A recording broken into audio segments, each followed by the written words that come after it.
Alleluia, Alleluia, Alleluia, Alleluia.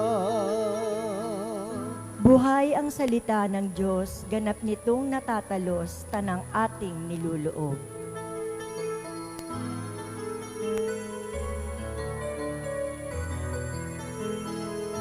Alleluia, Alleluia, Alleluia.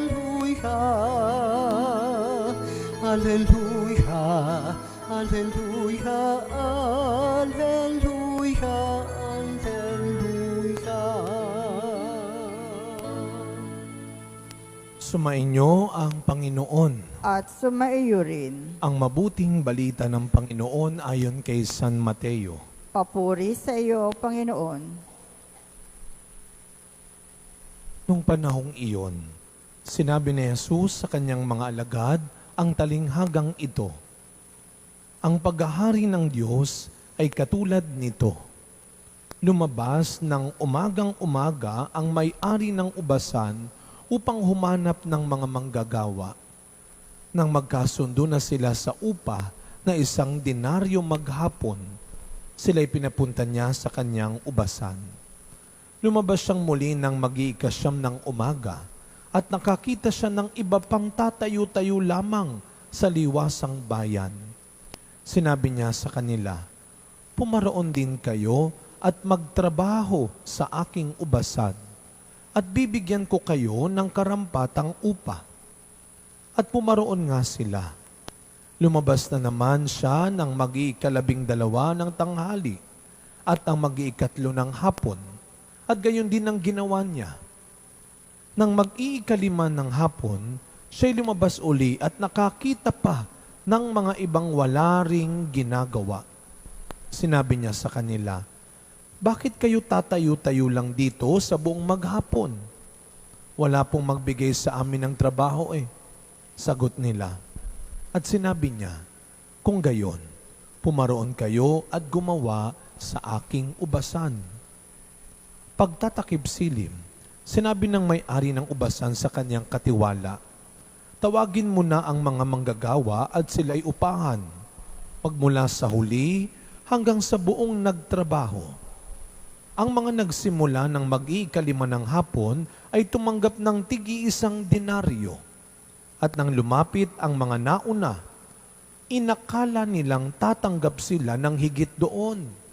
Ngunit ang bawat isa'y tumanggap din ng 1 denaryo.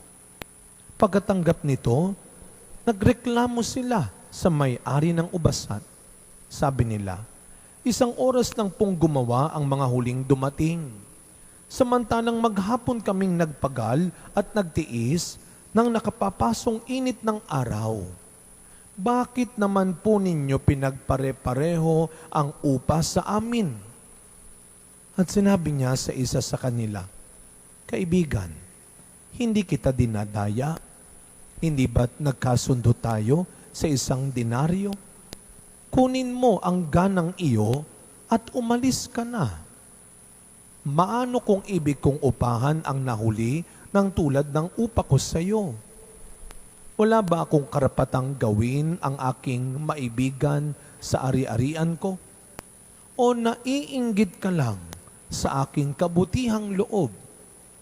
Kaya't ang nahuhuli ay mauuna at ang nauuna ay mahuhuli." Mga kapatid, ang mabuting balita ng Panginoon. Pinupuri ka namin, Panginoong Heso Kristo. Good evening po sa inyong lahat. Tayo po ay nasa araw ng Miyerkules. Nagbibigay tayo ng parangal sa ina ng ating laging saklolo at tayo nagpapasalamat kay Kuya Star sa pagsama sa ating nobenaryo. Sisikapin ho natin na lagi tayong magkaroon ng awit tuwing nobenaryo, Miyerkules sa karangalan ng ina ng laging saklolo para mas maramdaman natin ang pagtawag natin sa ating mahal na ina, lalo na sa mga pagkakataon na tayo ay nakakalimot na. Alam niyo, isa sa mga hindi matatawarang bukasyon sa buhay ay ang pagiging nanay, ang pagiging magulang. Sabi nga, hindi naman natatapos yan. At ang isa sa mga pinakamahalagang payo ng ating magulang, isa sa mga pinakamaagang itinuro sa atin, lalo na kung may mga anak kayo, na pag nagtatalo-talo yung mga anak ninyo, kahagabi nagpunta kami sa lamay sa nanay ni Ninong Bicoy, yung ating pong kasama na tumutulong sa atin dito pagdating sa mga handaan. Yung dati kong staff sa Quiapo, kasama niya yung kanyang kambal na anak. Alam mo, tinitingnan ko yung dalawang bata. Siyempre, mga anak nagtatalo-talo. At kapag nagtalo yan, pag alam mo anong pinagtatalunan nila, pinapakialaman kasi yung ginagawa nung isa. No? Nagsimula naman sa bahay yan Pinapakialamanan yung suot mo, yung pagkain mo, yung iniinom mo, yung damit mo, yung gamit mo. Kaya ano ang sasabihin ng magulang? Huwag mo kasing pinapakialaman yung hindi sa'yo. Kaya kayo nag-aaway. Kaya kayo nagkakagulo. Kaya kayo nagkakasakitan. At ito marahil ang paalala sa ating lahat ng ating ibanghelyong narinig ngayon. Hindi naman naging madaya yung Panginoon, yung may-ari na tumawag sa mga manggagawa. Naging tapat siya sa kanilang usapan, 1 denaryo. At ibinigay niya yun sa lahat ng kanyang pinangakuan. Ngunit, nagtampo ang mga nauna dahil gumawa sila ng sarili nilang standard. Dahil gumawa sila ng sarili nilang kontrata. Na kapag kami ang nauna, dapat mas malaki at mas marami ang makukuha namin. Ngunit wala namang ganon. Ang sabi lang ng Panginoon, sino man ang tumalikod sa kanyang sarili, ari-arian, at kahit pamilya, alang-alang sa akin, ay tatanggap ng buhay na walang hanggan. Pero hindi niya ipinangako ay ang magiging pinakasikat, pinakamakapangyarihan, pinakamagaling, pinakamatalino, pinakamaganda. Ang ipinangako niya ay hindi ang papuri at kayamanan ng mundong ito, kundi ang buhay na walang hanggan. Kaya nga, ito'y napakahalagang paalala sa atin. Minsan may narinig, may nabasa ako. Na ako'y natawa, pero ang lakas ng patama. Sabi niya, may mga tao, laging sarado ang mata sa aking ginagawang mabuti, pero bukas ang bibig sa aking mga pagkakamali. Alam niyo nun, no?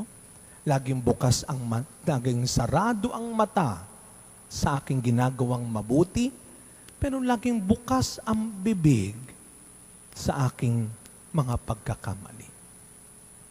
Kaya nga, sa misang ito, mga kapatid, hilingin natin sa ating mahal na ina na laging saklolo, na sana lagi niya tayong papaalalahanan kapag tayo ay lagi nang nagbabantay, nag-aabang, at ang pinakamasaklap, namimintas at pumupuna sa ginagawa lagi ng iba, itama niya sana tayo.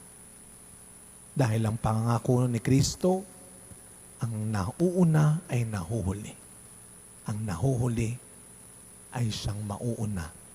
At sino ang mauuna? Ay ang mga taong marunong tumingin, tumanggap, hindi lamang ng pagkakamali ng iba, kundi ng kanilang ginagawang mabuti sa kanila. Amen.